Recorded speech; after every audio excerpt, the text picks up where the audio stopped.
I'm a little nervous, so please bear with me. Everybody's covered a lot of stuff that I was going to discuss, but I can get into. I got to make a little motion. Thank you, Beverly. Much appreciated. And we didn't work on a speech once, I did it overnight.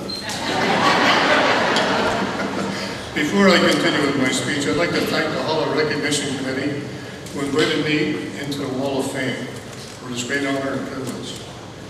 I would also like to thank all my family and friends who came today, especially those who came from out of town. Beverly's from BC, and my son Michael is from the other end of the country, Newfoundland. This recognition means a lot to me. The best years of my life were spent in Point St. Charles. When I lived on the corner of Margaret Bourgeois and Hall Street, I never had to walk my dog. I just crossed over into the park, took the leash off him, and he chased all the squirrels. Then when he got tired, he lay down and put the leash back on and bring him home. I have a lot of good memories and deep friendships that began here and have lasted throughout my lifetime. I slow down a little bit now because I'm going to be 78 in January, but I still feel good. I've benefited greatly from the many friendships that I've made, and in my volunteer work coaching sports, and as a lifetime member of the Knights of Columbus, supporting our communities at Point St. Charles and St. Gabriel's. The values and spirit of the Point are an essential part of my life. Today, as I look out in the audience, I see my heroes. I see many faces around here that I've coached. The generations of men in this room who I coach in both hockey and Little League, you have grown up to be successful leaders and businessmen and women who continue to bring the values and spirit of the Point into the way you raise your families, work, and live in your communities. I'm very proud of this.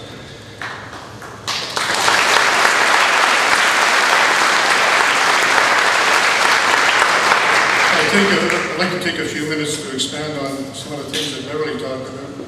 And coaching Little League meant a lot to me, because you know what? All you needed was a piece of grass and you could have a practice, okay? Not like hockey where you needed a rink and that. So we used to use this field over here many, many times. I get home from work, the wife would say, "You not having supper?" I said, "We got practice." So what I used to do, I call them little white lies. You know, I used to lie to the kids sometimes, but they're little white lies, and Father said that was okay, so. I used to have infield practices with the kids, okay? And I told them a story one time. I said, you know, there's this Little League team in Teaneck, New Jersey, you know, that has infield practice. And they set a record for balls staying in the infield. They were up to 59. And I said to myself, out loud to the kids, I said, yeah, I'd like to try that, but I don't think you guys are good enough. Well, then the reverse psychology kicked in. Mr. Powell, come on, let's try it.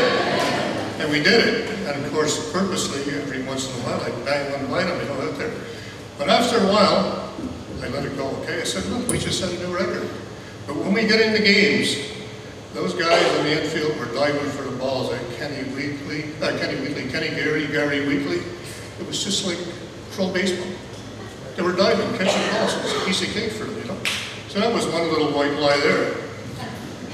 But because of that, I also helped Denny Arbour coach the All-Star team.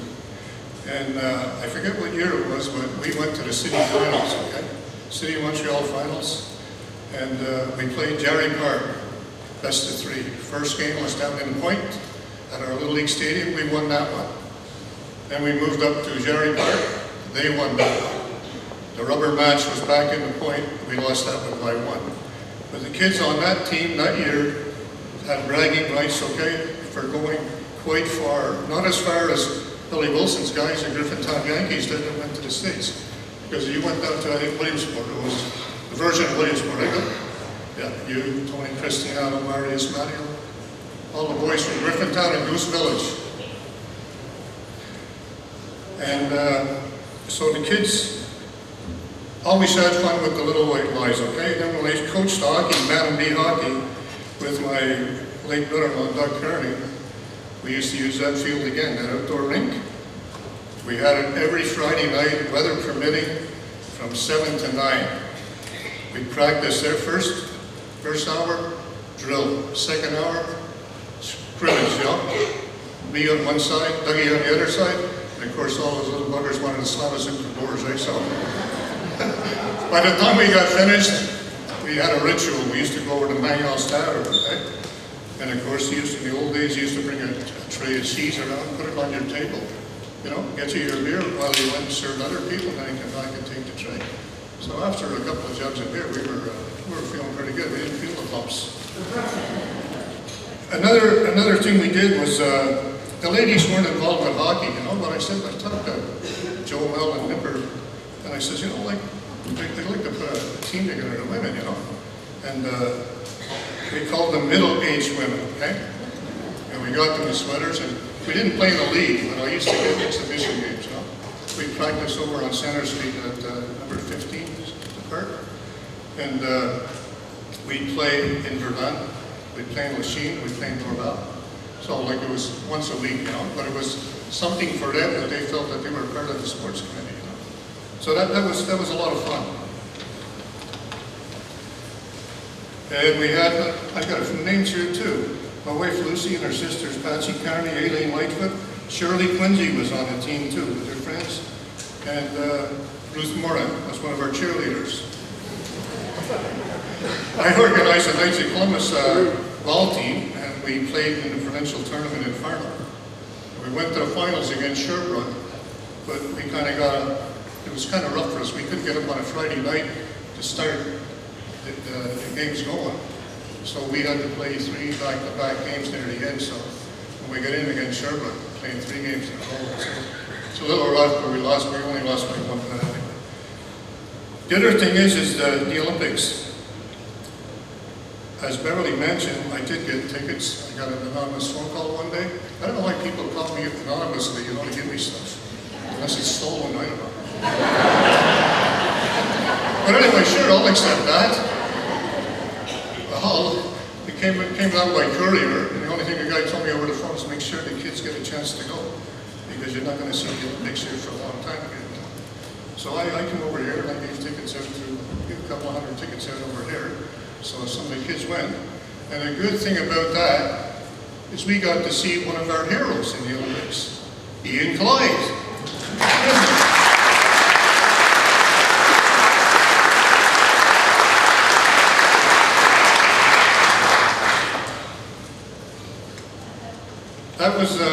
That was a great play. I was there with Joe Mel and Nipper, and there was a whole gang of us there. The other thing is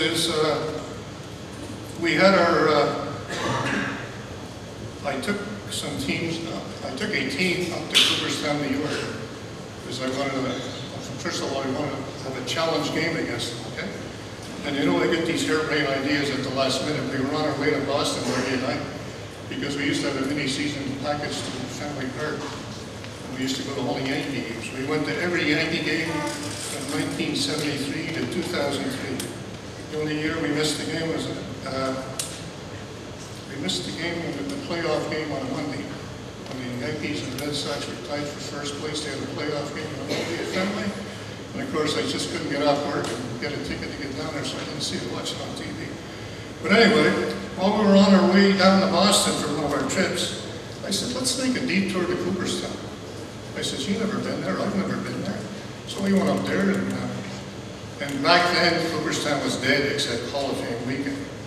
And if you didn't get a meal in the restaurant was closed, you know, at 7 o'clock, everything was closed. So we went to this bar, and we're in the bar, and there's all kinds of trophies around here. So after a couple of beers, I said to Doug, you know what? Why don't we take one of our teams and come out there and play these guys? So I said, I'll find out who I talk to, you know. So anyway, I did. We got an invite up to the Genesee Beer Tournament. While we were up there, of course, you know, it's like in the movies, eh? You're having a ball, I hit that. It's a foul ball. Anyway, but yeah, so I said, I'll make the contacts, which I did. And we got an invite up. We got there, and I said, just like in the movies, you know, like when you're out in the field, there's a couple of games going on in the country. There's a pickup truck over there, a little bit there, okay? Refreshments, because it was a hot day. So we played our first game. The boys were super. We won that game, no trouble at all. Then the boys took a break, okay, had some refreshments. And we were going back for game 2. So we We go back for game 2, we won that. We didn't play as good as game 1, but we won game 2. We had a few more refreshments, and there was this game 3, and I'm not even going to go there. But from that visit that we had up there, we met quite a few people, and the guy that owned the bar, he was the manager of the bar, he said, "What are you guys doing tonight?" I said, "Well, you know, like the restaurants close early, but we have to eat." He says, "You know what? Down at my bar, we have a restaurant on the other side." He says, "You can eat there, the eats are on the house, and on the bar side, the drinks are on the house." Well, from that night on, a number of friendships were made, okay? Long-lasting friendships. You know, we've got Greg Kirby over here. Greg went up there, he goes up almost every year. He was godfather of a couple of kids up there. Now I said, "Kids?" I said, "How old are the kids now?" He says, 41. I said, "We're not kids anymore." and then we had Ron Diano. Ron Diano was a fixture on American Thanksgiving up in Cooperstown, New York. Every year he's there, right? He's got a lot of friends up there. Anyway, we always had fun up there, and these guys came down here too. Like, they came down for the All-Star game in 1982. They asked me to get them some tickets. Well, I had to get 38 tickets for them. They came down and had a good time. So, you know, like, I guess what I say when I see you have to look after the kids, what I did was this. Caroline